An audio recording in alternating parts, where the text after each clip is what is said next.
Aja nyenengi wong sing wis duwe bojo ngono ya.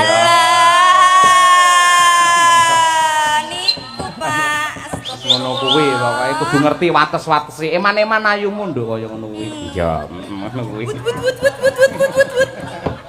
Ayo. Dhewe malah joget-joget embuh kurban apa piye ora ngerti ya kok. Ya Allah. Pun lah Pak, kula masa galone pentelas kok. Oh iya bener. Dadi kahanan iki lamun to peteng dedet lalimengan, peteng banget lho. Matur sembah nuwun. Lare niki jurusanipun mboten kok teng Karawitan isi Surakarta ning malah wonten ing kampus UNS Solo. Iya, Pak. Sastra ki, Nduk. Bocah sastra. Ning parandene ya kuwi seneng karo budaya, dasare ya putrane dalang saka Laladan Tulungagung dibuang neng Solo. Kok dibuang? Kasarane ngono kuwi tegese sampean kon prihatin kon sinau mula dibuang neng Solo ora kon penak ning kon rekoso menuju kenikmatamu yang akan datang ngono lho iki diomongi wong tua ngono cocok ora ngono nggih cocok iya wis tak pujekke muga-muga sukses apa kang panjang kamu sok entuk jodoh ya bener-bener priya sing tanggung jawab lahir batin ya soleh temenanan iso nuntun marang kowe marang tentreme lahir tekan batin slametin donya tekan akhir amin tegese lak ngibarte jam 12 engko jam 1 jam 2 3 4 5 srengenge ndang jedul nasibmu menjadi semakin padang jinglang cerah merekah bagaikan penuh barokah amin kaya ngono kuwi lek ndongak ning kerangke kata-kata ngene ya angel lho nong ora nggih matur nuwun nggih Pak pangestunipun ya sami-sami ya ngono kuwi ya diaturake coba kaya apa dibawani nduk kaya biasane nduk ayo napa niki Pak oh anu Smarandana no ayo nggih nano nggih nek niki bawa nggih bawa ki asli bawa ki ayo nggih yes A1 ya jaranan dangdut kreasi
persiapan yo jajak ora ngono kuwi mula ya apik ngono ya nggih Pak lho temenanan coba kaya apa dibamani luwih dhisik ayo Smarandana ayo ayo Pak sing tak warai ke lho kowe kudu manut lho Pak ora melu sing tak warai ke lho iya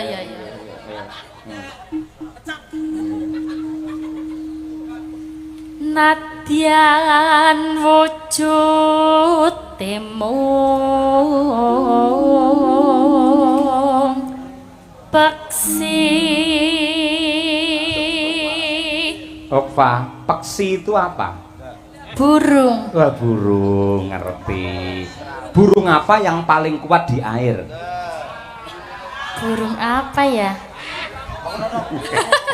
Burung apa Pak emangnya? Mosok lugumen, sing mirsani do ngerti kok. Ora. Bangau.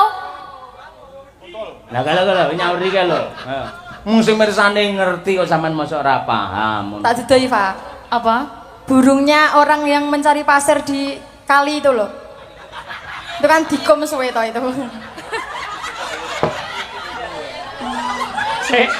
Pak, paham ora sing diterangke Dian wi? Mboten nih, Pak. Ora ngerti ya. Berarti kurang jelas kowe. Kurang jelas. Piye kurang jelas lho. Manoke wong golek wedi. Heeh. Ya wis wong golek wedi ning kali ngono kae lho, Pak. Walah. Wis ngerti dong, Pak? Pak, ngerti dong. Anu, sampun insyaallah. Oh, sampun, sampun. Wis seru kowe. Ya ampun, burung rabi wis seru kowe iki. Burung to? Oh, burung. Burung. Burung sing ngomongne sosis apa? Burung. Ah iya, dadi tembang-tembang iku kudu ngerti maknanya apa gitu. Ayo. Ya terus, Pak, ayo.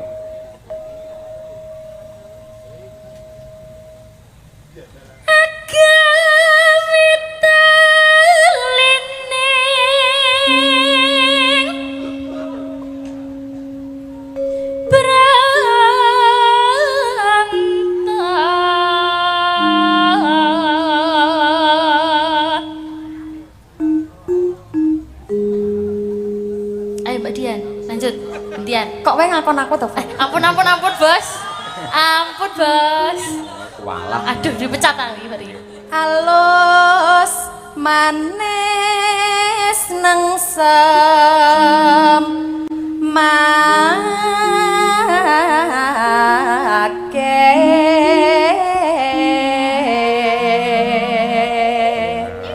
Apik, jos. Terus ya.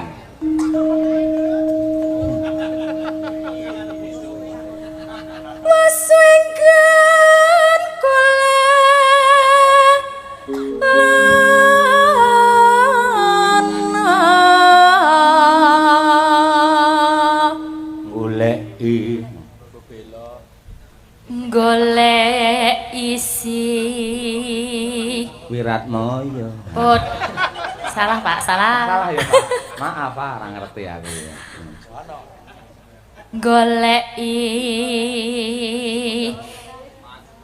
si podang jenar.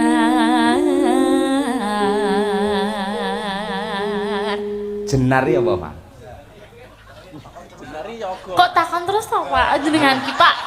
Lho sarjana seni yo awakmu ki. Lah kan aku kan tari Pak. Lho tari mosok ning kono ora diajari bahasa Jawa? Anu, dikit. Lah dikit mula tak takoni lek ngerti ya syukur ora ngerti ku ya takono genti ning aku. Genti aku takon karo kowe dadi kaya cakil ki lho. Ayo nah ya. Ngerti ora jenar? Napa Pak? Jenar niku. Lagune apa to? Ngono di logika lagune iki apa jeneng? Anu, podang kuning. Podang kuning. Berarti yang podang jenar adalah podang kuning. Kuning, oh, bener. Okay. Lah ngono ki ngerti. Lek seto. Pengendang tari ngono tak kopro ora. Apa seto? Seto iki pemain WO, Pak. Hah? Pemain WO, Pak. Seto kuwi putih kuwi seto. Nggih. Lek argo kuwi apa argo iki? Argo apa? Gunung. Lah sing mirsani ngerti argo ki gunung. Yen argo dwi kuwi apa? Gunung kembar. Kagong elek ora, marai sastra malah ngawut ya ora seneng. Terus Pak, aja diawut-awut ning kemalan ora. Yo. Yo. Ibu bunga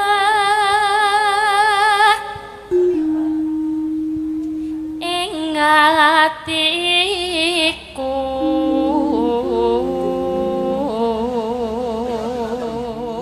tutupen Mbak Dian.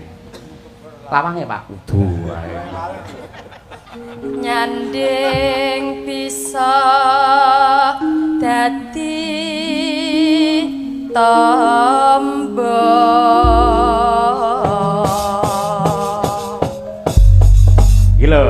kedadian bareng sampean nembangi langsung ingkang Rama WA aku.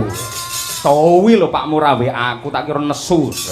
Lah jenengan suara mayang ya ora di WA to, Pak? Tak keprok ora wae. Mungkin wingi ya bar ke Ponorogo bar ke Madiun koyo ngono Suramayang.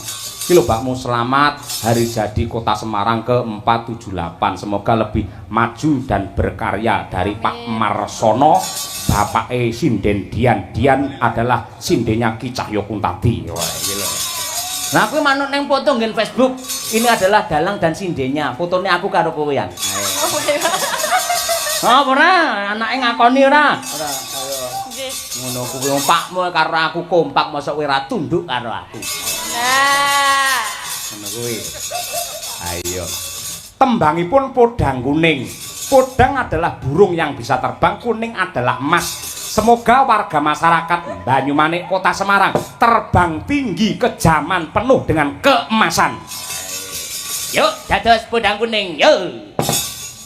Esuk awan ning omah wis ora krasa.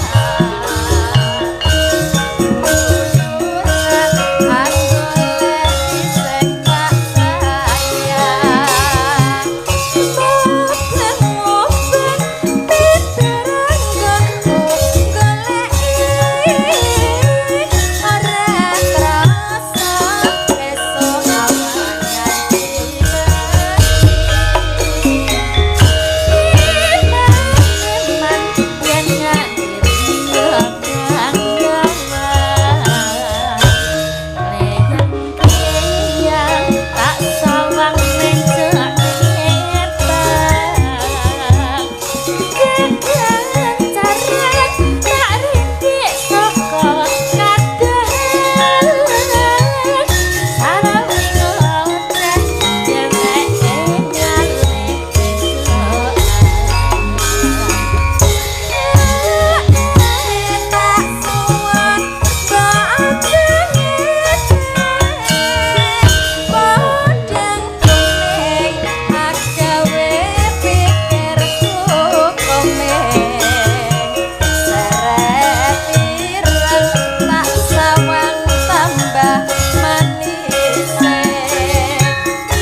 sangat luar biasa.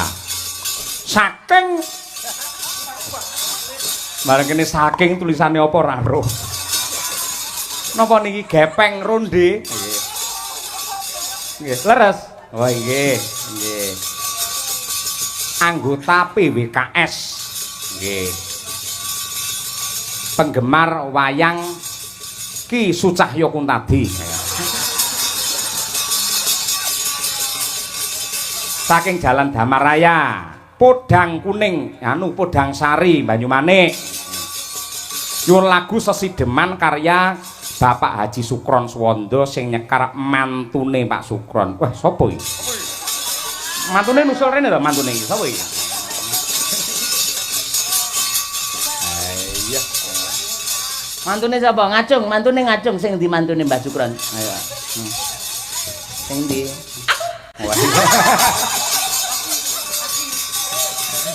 Acung ayo. Aja ngono ae isin lah aku, wis tuwek lho. Mbok aja ngono lho, lha kabeh wis ngerti lho lek aku ki mantune Mbah Sukron. Ngono kuwi tak kongkon ngacung kok ya gelem ngacung ngono lho, Kak. Lha aku samarku sampean kleru ngono lho. Lah ngono jenenge ngowahi kodrat mung biasane nek omahe sing ngacung aku malah kowe. Pak, ngono ngerti, Pak? Ngacung ngono ngerti? Ngacung ngerti? Hah? Piye-piye? Hah? Ngacung lak ngeten to, Pak? Ngene apa ngene? Hah? Ngene. Kok iso ngene sebabnya apa? Lah kan ngacung. Maune kan ngene to? Ngacung. Ngacung. Oh iya. Ngacung. Oh iya ngerti ngacung. Bocah iki kudu diterjemahne. Wis to. Aku ki ngerti. Angger tak gawake sinden ayu wis polahmu ra karo-karuan, Pak. Lah aku ki pola gur ning panggung buktine ning omah karo kowe bosok ora. Nggih.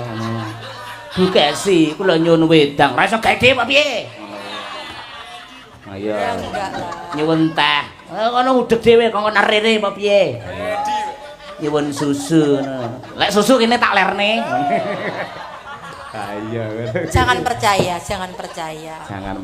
Kula niku kan seorang istri yang setia, penurut kali suami. Sebagai pelayan panjenengan, siap. Nggih kula niku teng griya niku biasa umbah-umbah, nyapu, ngepel, olah-olah ning sok nggih diolahi ngoten niku. Nggih. Sing ra penak, Fa, kowe diolahi yo ngerti, diolahi, ngerti ora? Diolahi lho. Hah? Kayak diadon itu diolah. Oh, diolah. Ya. Bu Kesi kok merasa diolahi itu maksudnya apa? Tahu nggak? Berarti Bu Kesi diadon berarti, Pak. Diadon ya? Diadon. Oh iya. Ya senep. Ayo. Bener iya. Ayo bener Pak. Bener. Ya coba kaya apa? Ya Bu, engko didum, bawane didum. Ayo, coba kaya apa? Wiwit saking apa mau jenenge? Malah lah diolahi, apa mau? Sesideman. Oh iya, nggih.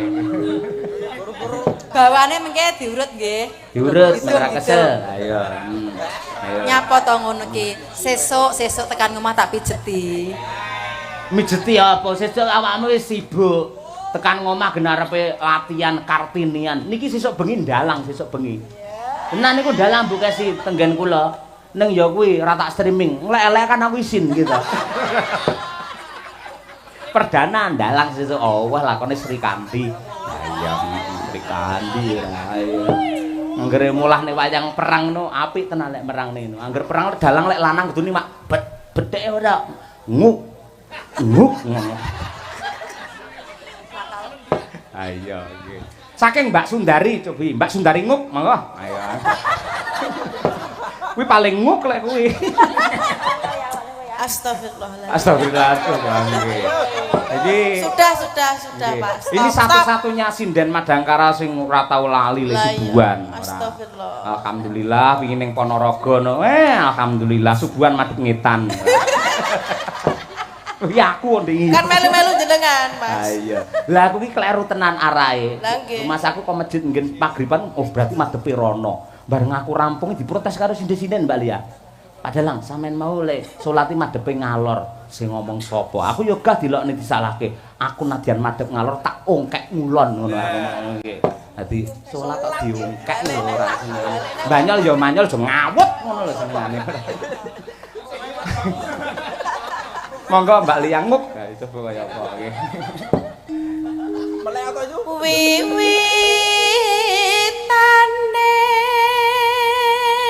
Mambu keong. Andek, yuk. andara sang peke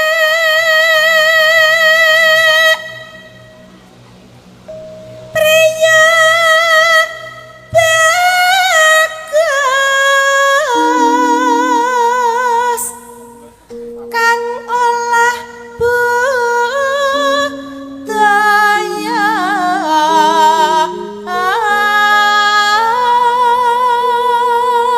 Hop, oper dilangkai dhisik Mbak Mata Najwa. Iya,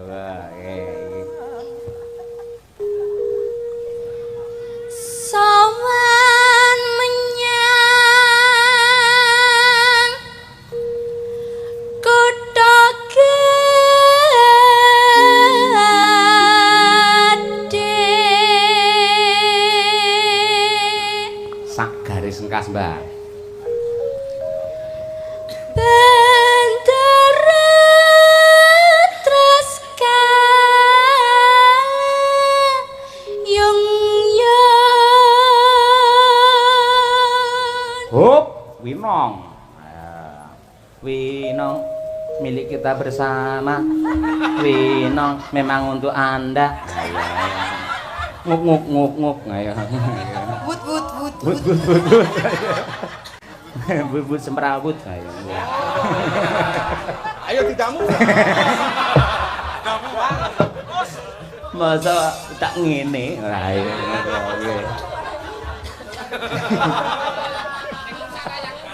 Ayo.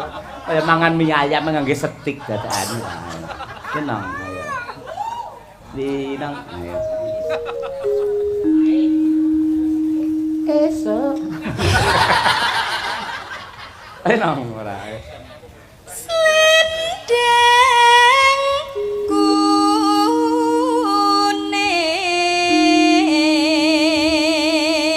kuning kang saking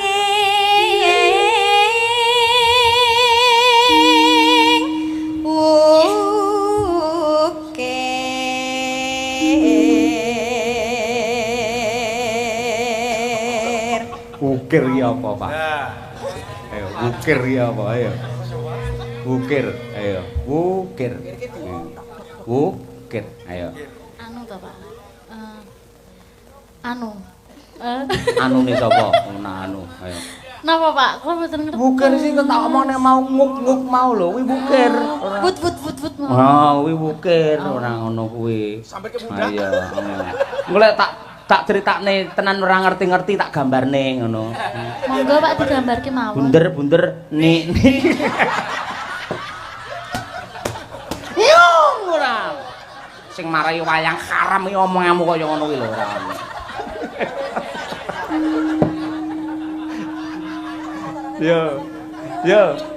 Yo anu, Pak, yo.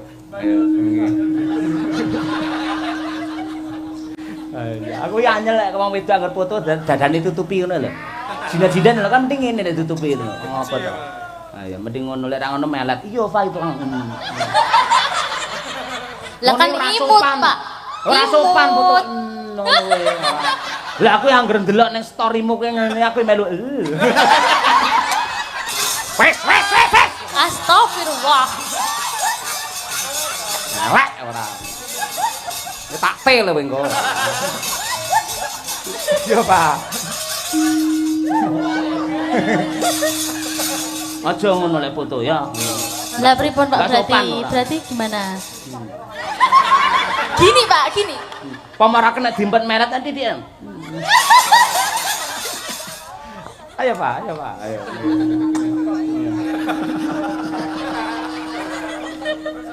Ayo.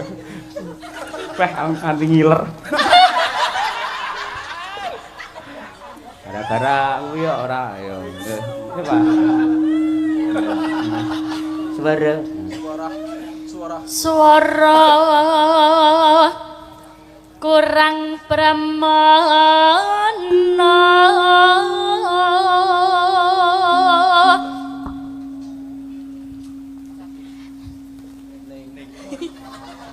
Mesti kelingan ukir mau kowe ora ayo.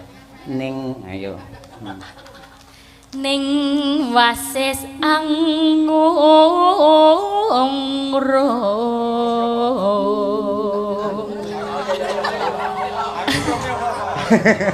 Tanya lagi.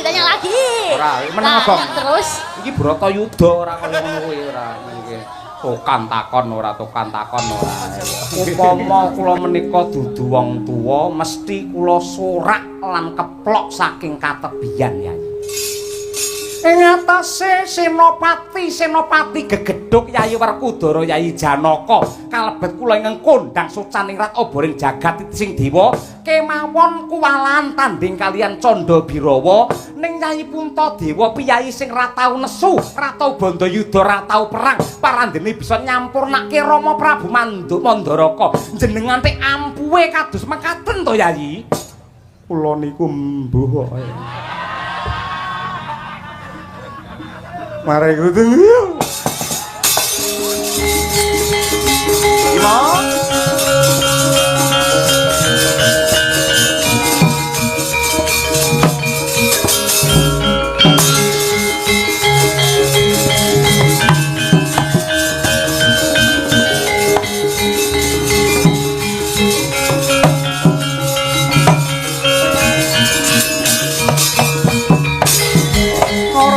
pandam tumulung hamadangi jroning pasarean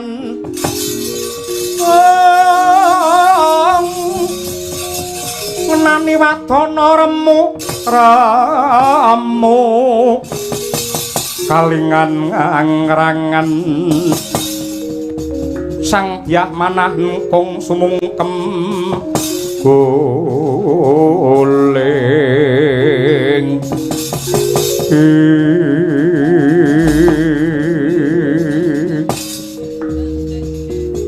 Yayi Werkudara wah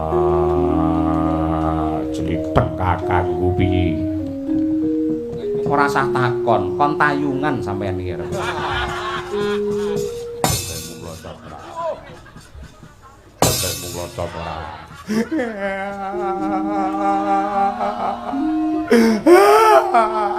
sirane ngomong disembah-sembah anak bojo ngene tutuke ngangge kuku kacamata wong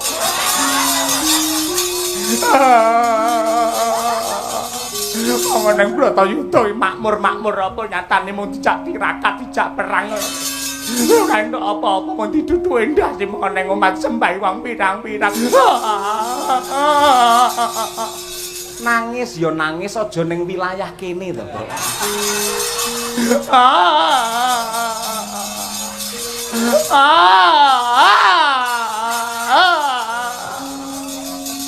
Sirah kula kaya pecah-pecah.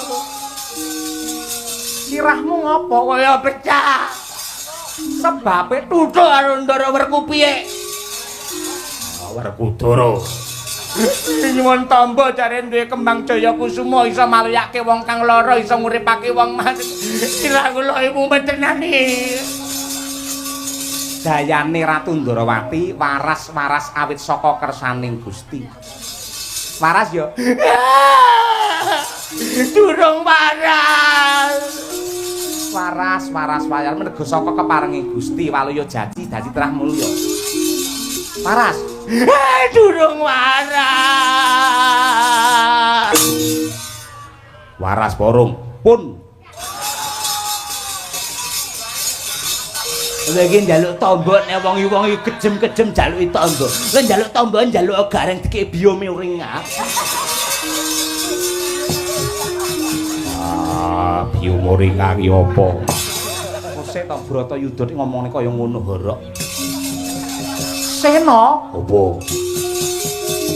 Nadyanta wis tetel senopati Ngastina ning ibarate wong gegawa ora saya enteng parandene malah saya abot merga dedengkote Kurawa durung mati Duryudana lan Patih Sengkuni.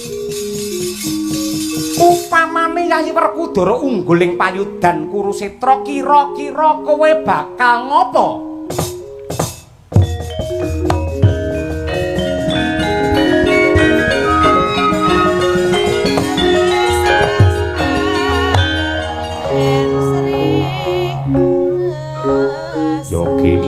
ngamduwi lelakon kuwi. Bratayuda wis mlaku kaping 17. Yo kene lagi kok takokake. Merga sing adi mengko yen kleru ingkang dituju bakale getun keduwung tembe wurine. Upamane para Pandhawa ungguling Bratayuda, iki mengko kowe teka ning Ngastina ora bakal ketemu apa-apa. Yen kowe milih karo bondo donya, bondo Ngastina wis ditewu, wis dientekke Duryudana merga nggiragat perang.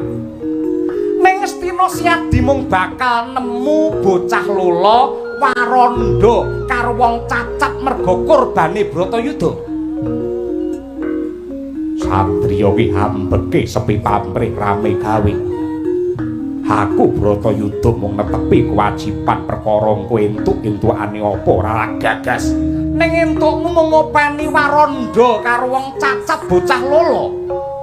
Kanugrahan sing gedhe kanggone Werkudara Lamunta bisa ngrupi marang wong-wong sing nandhang sangsaya. Merga wong-wong padha uripe keserakat ki merga saka dosane Werkudara lan Pandhawa Kurawa.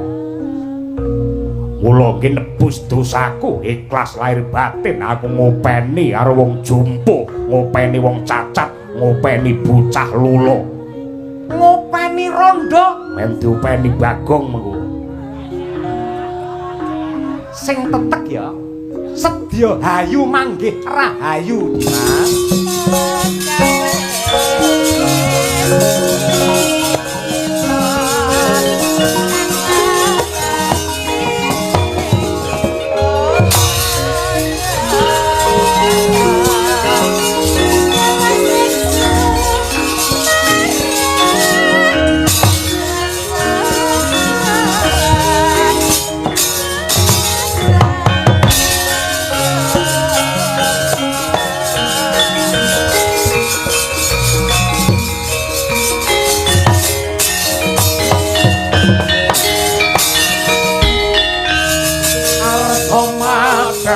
Jagat munggo panen aku tak ing bukir marababang sumirah neng soroting surya bekol tunung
ning talaga kadhe langit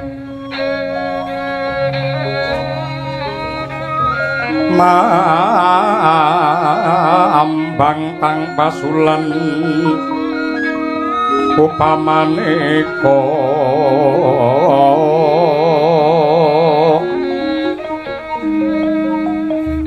Lintang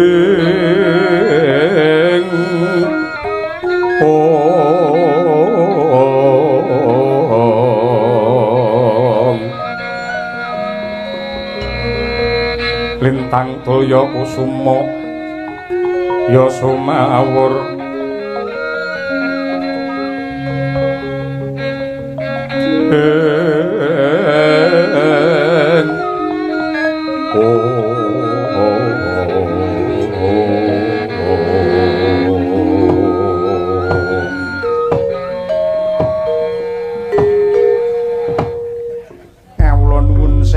anak Prabu Duryudana pripun paman Patih Arya Sengkuni larak ngaten menawi ngoten menika lega manah kula ora mung kaya wong dandani lawang kemawon kabare Rama Prabu Salya sampun seda kalih Puntadewa nggih nyolong kethek-pethek ing atase wong ranate peperangan kok duwe kaprawiran ning nadyan kados pundi kemawon kula boten mundur ing keguntur tamendha ing bebaya kula tetep ngadeg jejeg ndepani kamukten negari Ngastina lan Ngamarta ning nyatanipun sampun kathah senopati ingkang gugur lan Brana arta kangge ragat perang menika sampun meh telas lho nggih. Pramila menawi paduka kepareng ndhahar atur kawula nindakaken kemawon ngibarate butuk lor kena kidul golek iwak kecekel iwake ning aja nganti butek banyune. Tegese pripun?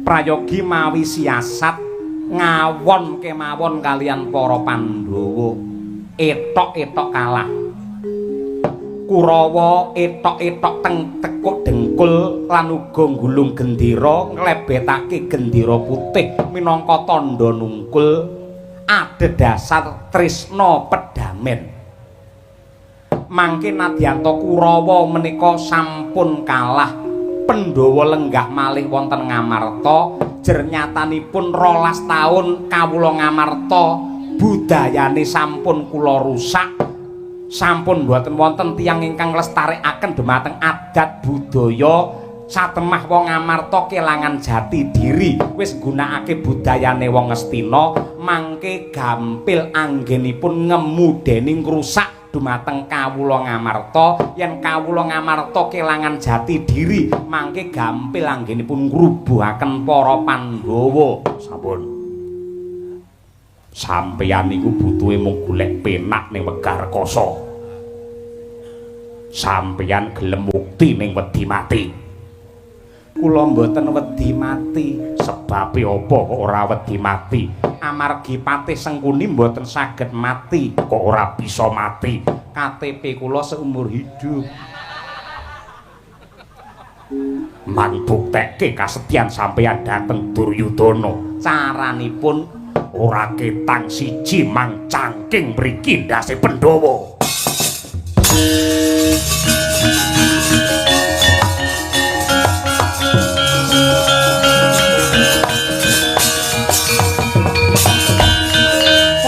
Napa mirah ingsun prihatin waspagung mijil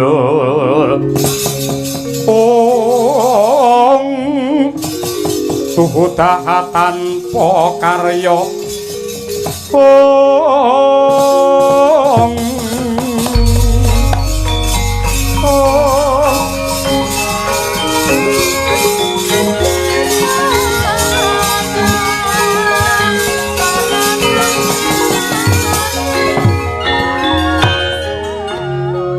mboten langkung kula namung badhe ngestokaken dawuh nggih.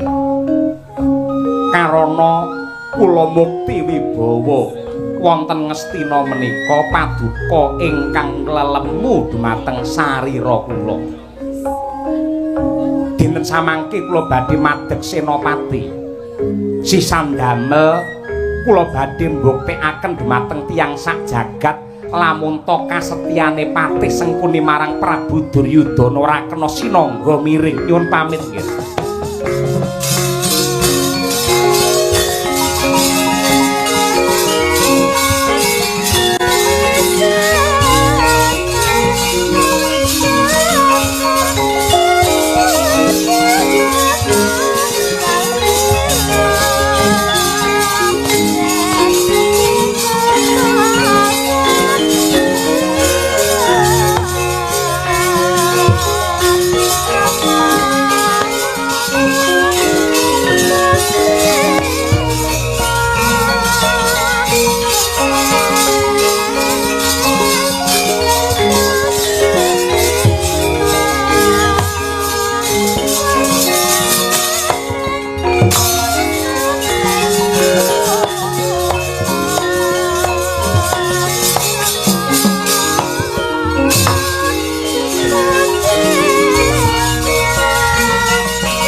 kumpul batang kedhi kang sayang gongkara kadani rama bab mabit mulat bang halingah lingmuk sumbar nguwuh minta lawan ing Ramrata Jaya Marata intang-intang yen padha sayuta marasa ketiwuri ampyaken kaya wong njala rebutan kaya menjangan mati ora bakal gigrik wuluku salamba iki Senopati Ngastinapati Harya Sengkuni ya Harya Suman ya Kyai Walid. Wah wong licik wong ing tansah ganggu wong rukun kuwi Patih Sengkuni apa tamu Werkudara aja ngendel-ngendelake peh kowe wis mateni Kurawa pirang-pirang yen aku isih urip kowe bakal cilaka lelakon iki sing tak anti-anti lelakon iki pancen sing tak tunggu-tunggu kowe bakal ngunduh karo tanduramu dhewe udel-udel wadukmu maju apa ora ngarsa iso ngalahke Sengkuni tak ombe uyuhmu.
Saka bumi sapa iki sing jeneng Antarja.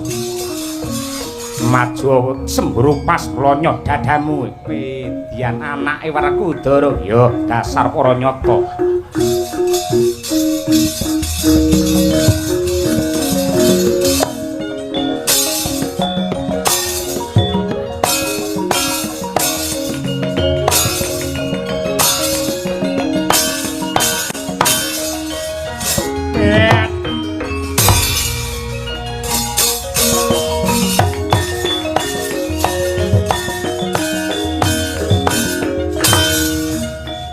Ganti aku.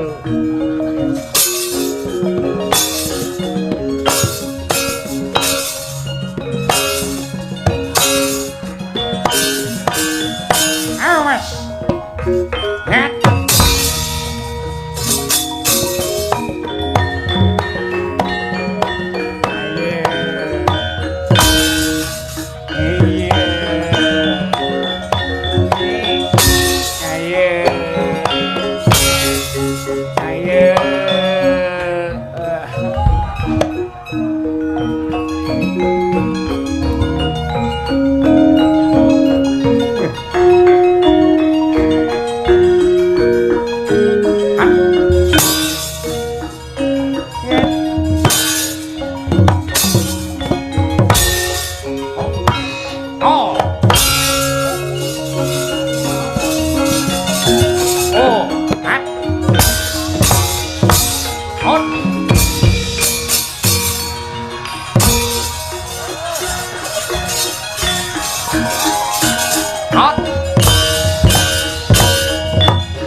Sore sing petung karo aku, rego dadi kok gasak iki ora.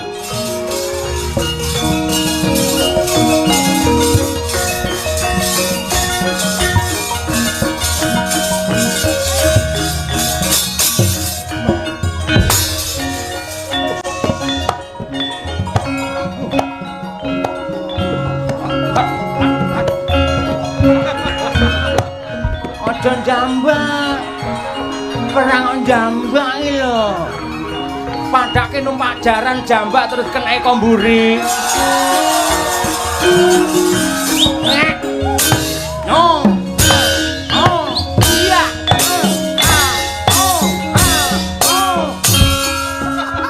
Wong kondasmu. Petro, apa ingsun Katriwandan Nyai?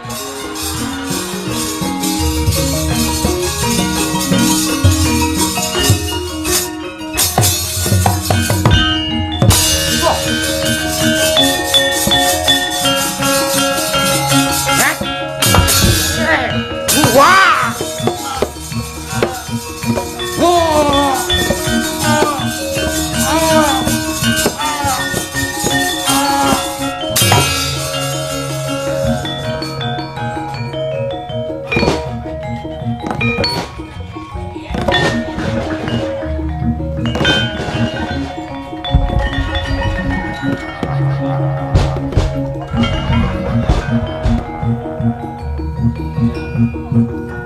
Diampun semutok.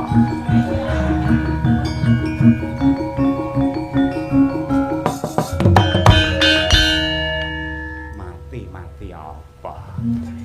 Pati Sengkuni mati njaluk kualat apa piye dalange? Aku ora iso mati kecile Werkudara, sawangan aku sik mrongos iki lho.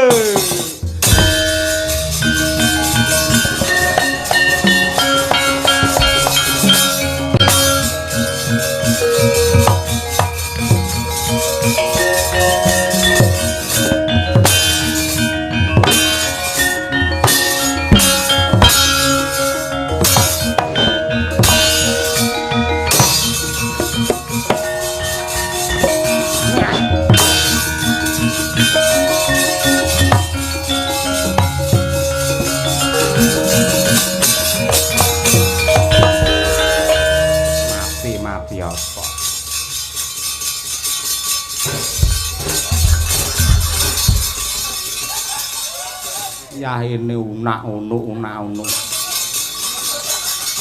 Kudune do nggumun roh patih Sengkuni sing kaprawirane ngidap-ngidapi. Ora nggondro sepira. Ayo Werkudara, aja mung siji, maju bareng tandingana patih Harya Sengkuni. Jangkrik sapa nyencang sikilku? Apa kok? Nduk. Ngapa? Sengkuni tak sak talene sikile tak gluwandang mrene murep. Seneng banget aku. Ambil man, wis kaya ngono kuwi ora. Dudu karepe dhewe ora. Ayo Werkudara sak enteke dayamu tumplaken le.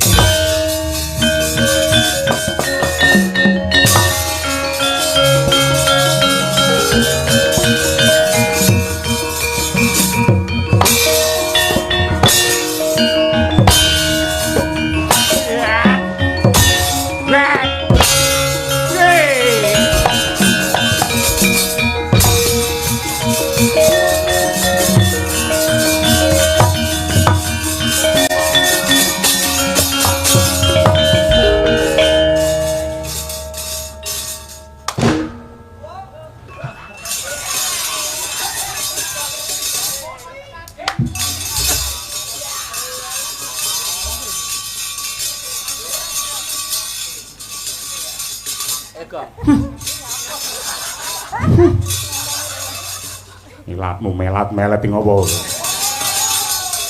Men kaya Ukfa.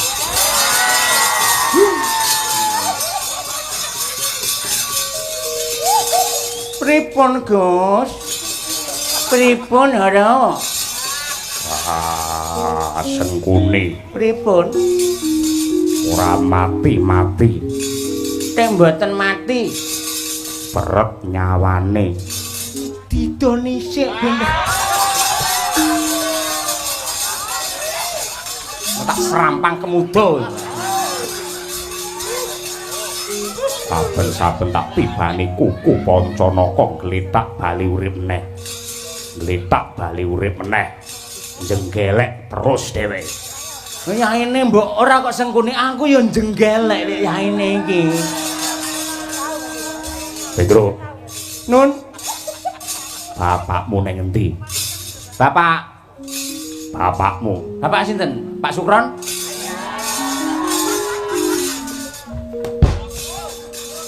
Semir. Oh, Pak Semir. Yo. Lah niki? Wedhus. Ngerti bapak lagi lemah-lemah karo jigang dijunjung. Ora ngerti aku iki bar sarung jero ora ngangge apa-apa. Wong lek gedhi ngene mbake jero cilik ya, Mas.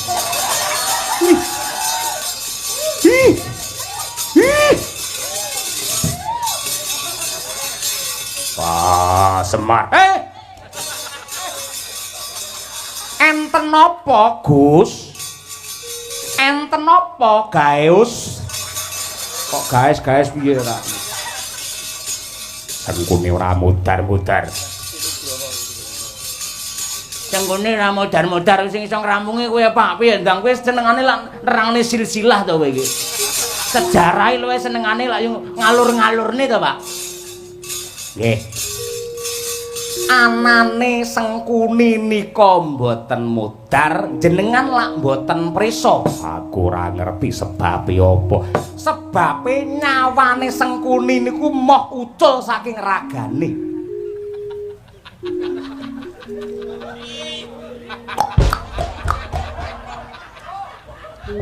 Durasi.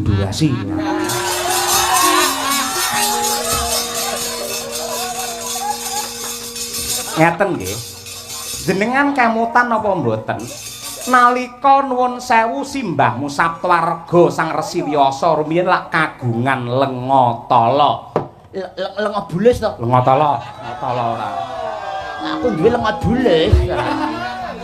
Bulus iki bojone Pak Lus ngono ora. Lengatala Mergo ampuh dayane Lengotala, awak niku yen kelepetan Lengotala bakale ora tedas gaman apa wae, ditumbak bengkong sinuduk putung mboten saged tumawa wonten pundi kemawon. Mongko nalika semanten Lengotala menika ingkang dipun wadahi kendhi kutah wonten ing Jrambah nggih rebutan Pandhawa lan Kurawa. Saklebetipun lenga kala wau kutah lajeng kangge gulung karo Patih Sengkuni mila wiwit saka pucuk rambut nganti jempol sikil awake Sengkuni niku kawratan Lengotala mila ora iso dipateni nadyanto ngangge gaman napa mawon. Akan tetapi piye ada sebagian yang tidak terkena minyak tala. Opo? Mang rada ndingkluk. Ndasmu ora. Dara Werkudara. Ayo piye? Sih keduren. Kaya menek kambil ya semari asam. Ada sebagian yang tidak terkena minyak tala. Wah, opo? Bubur. Bubur. Ora ro. Cantoko. Opo? Wadidang. Mboten ngertos. Ora. Lho kok cilik tawaran sampean kok cilik. Ora. Silet.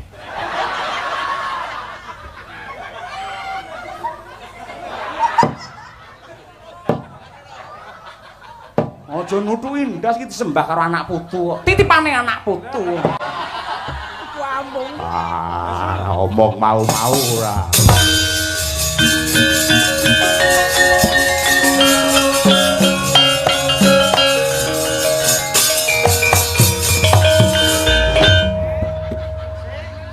Nyapa to, Bang? Iki lho nyapa padha lanang iso kelonan ngene. Ora ngono kuwi jenenge ra kompak ra adil. Ora adil kuwi dudu pengadilan. Kowe iki ngerti ana sing disebisik karo bapak, Ndara Werkudara ngerti mongko ning kene iki wong papat. Lah sing ra ngerti aku to dikira wong goblok ning malian. Maksud lo? Apa sing dibisikke karo Semar? Lho kuwi ora ngger wong iso nampa kanyatan kaya ngono yen kengko ora siap tenan iso dadi buta kaya Sukesa utawa Prahasta mbiyen. Alah telek ora gagas aku. Sing kok bisikne apa mau? Apa? Lek ra ngene ora gelem nuduh aku. Sepeda motormu aja titit ning nggenku, ora ngono kuwi. Osik. Ngelmu kuwi ben barokah ya kudu ana regane. Regane pira tak tuku? Jer Basuki mawa biaya. Ya biayane pira manut? Kowe kon poso lek mesti ra kuat. Ra kuat aku poso, ra kuat aku lek gur mangan ngombe ngrokokku ngempet kuat. Liyane kuwi sing ra kuat aku gampang pengen kok. Lah kuwi lho. 100.000 kuwi tinggi ya mahar wae. Oke, 100 ya 100 nyo. 100. Nah, ikhlas. Lahir batin, lahir dalam kubur. Lahir batin? Ya. Bisikne sing kaya diomongne Semar Ndara Werkudara. Oke. Siap. Nganggeling-eling ora? Rasa. Wis siap tenan. Siap. Merem mripate. Merem. Kowe apa roh aku merem wong aku ora duwe telapukan. Aku merem ora iso mula maling ning omahku wedi kabeh dikira aku sing melek mongko ngorok aku. Ya wis megeng napas. Megeng napas. Hop. Wis tenan yo. Mau tak bisikke kudu waspada lahir. Tenan. Luah. Asu kok nesu. Lah wis suwe-suwe kaya ora iso mati ning kene ora. Senengane ora. Kowe mendhar mateni aku bojoku kok pet arepe lambimu. Lho arep lari ora ya lari kelangan 100 kok lari-lari piye? Bisikke marang ing mang. Ya. Megeng napas. Iya. Gong, nanti kliwat ya? Ora. Bengokne ya. Iya. Sing dibisike karo Semar. Silet. Hah? Masa sih? 100.000 goreng tok kuwi. Mbok sumpah picek sing dibisikne ya kuwi mau. Kebangetan jabiang nang kebyek kowe iki. Lelelelelelele. Kaya Pak Marno ya. Lelelelelele. Masa 100.000 goreng tok kuwi? Ya bisikne pancen ya kuwi ora. Ya ampun 100.000 lho. Ya kuwi kok sumpah kuwi. Asem 100.000 iso kuwi lho. Paling ora isandinge apa piye. Rene senengan omongane elek ora.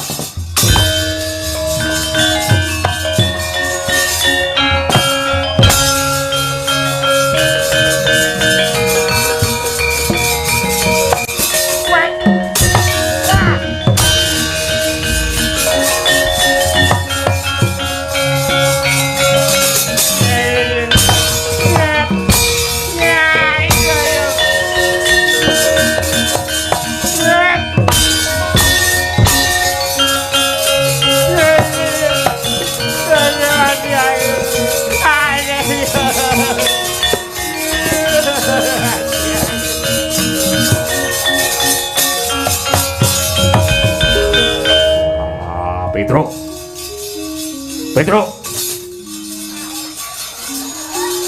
Napa, Gus? Sengkune wis tak genekke. Nggon niku sing kandhake karo Bapak Semar mau. Wah, aku bingung sing endi iki. Wah. Sik. Nggon niku lho sing kentap-kentup niku lho.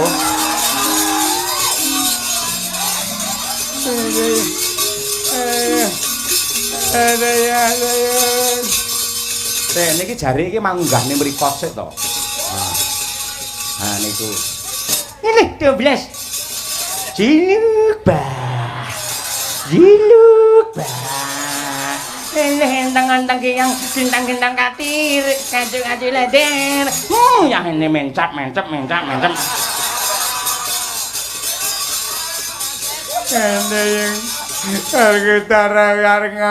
Gitara. Pirang-pirang lelakon sing nandur kanistan mung kowe. Ari palungguhan iki kowe ngunduh wae ing panggawe. Aku njaluk ngapura Gitara. Aku njaluk ngapura. Pateni dina iki aku njaluk urip aku tobat. Ndang gek blus ngono lho. Blus 500 ngono lho. Nah.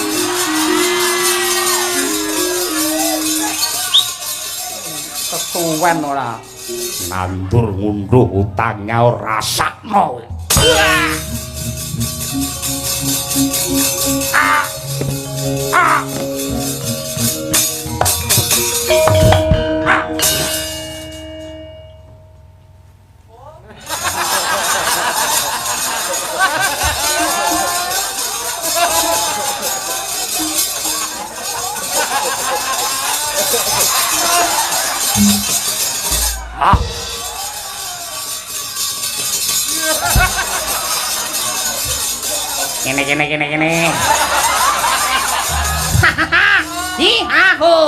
Hi-aho, kere.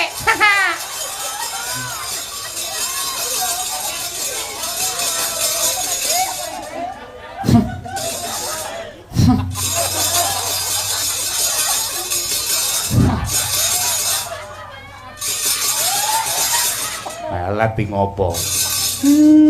Iso ndang.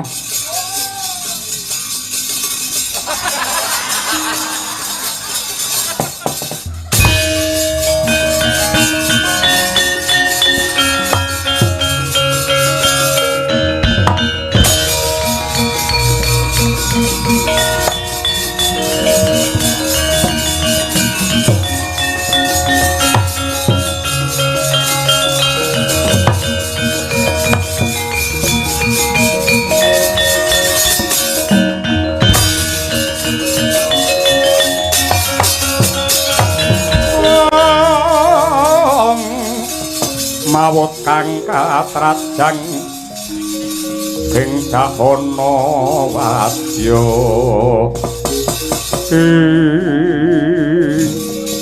Werkudaraja ngleleng aja gembilu sirah.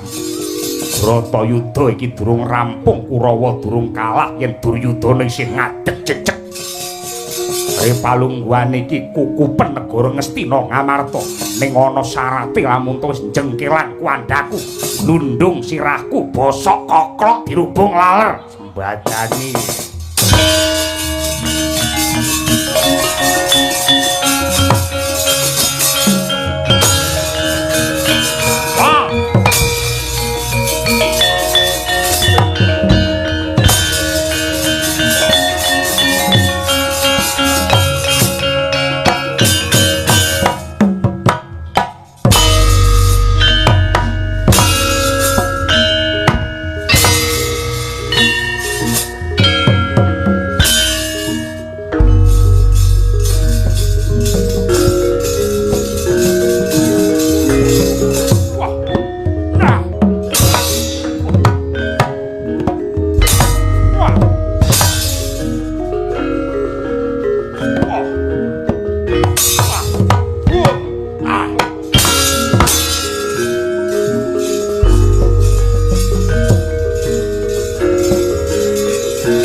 Nadyan to aku kaya ngene wujude aku rung mati aku rung kalah Apa rumangsamu kowe iki wong prawira, kowe iki wong suci. Nadyan akeh wong ngarani kowe wong suci ning sejatine wong suci sing kudungan dharma ning kebak lekoh elek bebudenmu. Aja ndok anggep lamun to kowe iki anake wong sing becik, wong sing apik. Kowe tak kandhani Puntadewa kenapa nek dipek anak angkat karo pukulun Bathara Darma. Sejatine Lesedeng mbokmu Kunti karo Bathara Darma mula dijenengake Darma Putra utawa Darma Wasesa. Angka loro kowe memper kaya Bathara Bayu. Merga le selingkuh mbokmu Kunti karo Bathara Bayu mula diangkat dadi Bayu Putra ya Bayu Siwi. Janaka gantenge kliwat ukur merga le selingkuh Bathara Kamajaya karo Kunti Talibrata. Kembar kae kaya Bathara Aswanaswin merga le selingkuh ya kuwi mbokmu Madrim karo Dewa Aswanaswin. Kaya ngono tik wong suci, kowe iki sejatine wong anake wong wadon planyan turun dalan sangkemu.